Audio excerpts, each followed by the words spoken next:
আসসালামু আলাইকুম। ঘরেই যদি এত মজাদার খাবার রান্না করা হয়, তাহলে রেস্টুরেন্টে যাওয়ার কী দরকার? আজকে আমি রান্না করেছিলাম ফ্রাইড রাইস, চিলি চিকেন আর ভেজিটেবল। আমি সবার আগে চিকেনটা ম্যারিনেট করে রেখেছি।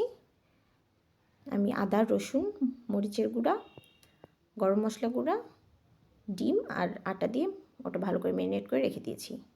তারপর আমি একটা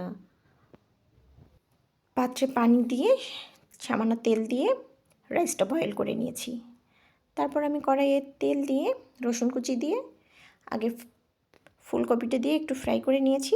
তারপর গ্রেট করা গাজর, বাঁধাকপি দিয়ে একটু গোলমরিচ গুঁড়া, লবণ দিয়ে ভালো করে ফ্রাই করে নিয়েছি।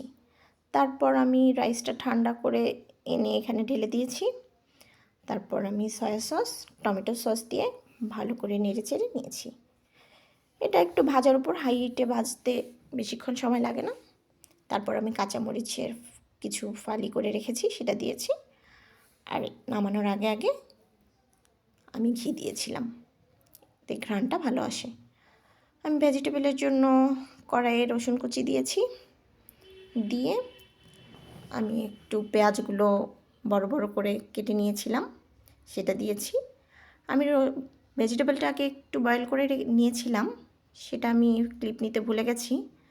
আপনারাও ওই বয়েল করা পানিটাই আমি আবার এখানে ইউজ করেছি, আপনারাও তাই করতে পারেন। আমি দুধ দিয়েছি, কর্নফ্লাওয়ার ওই দুধের সাথে মিশিয়েই দিয়ে নিয়েছি। এখানে কর্নফ্লাওয়ার দেওয়ার 2-3 মিনিটের মধ্যেই আমার ভেজিটেবলটা রেডি। নামানোর আগে আগে আমি একটু গুঁড়ো দিয়েছিলাম। তারপর আমি একটা কড়াইয়ে তেল দিয়ে চিলি চিকেনের জন্য চিকেনটা ফ্রাই করে নিলাম। এটা ডিপ ফ্রাই করতে হবে না, চিকেন ফ্রাই যেরকম ডিপ ফ্রাই করতে হয় সেরকম করতে হবে না। এই পিঠ একটু ভালো করে হালকা করে ভেজে নিলেই হয়ে যাবে।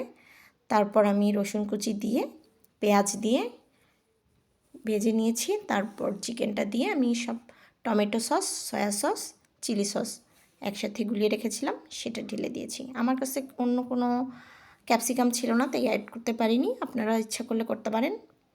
এই তো আমার খাবার রেডি। খুব মজা হয়েছিল এবং সবাই খুব প্রশংসা করেছে। আপনারা এভাবে ট্রাই করতে পারেন। খুব অল্প উপকরণে মজাদার খাবার। ধন্যবাদ।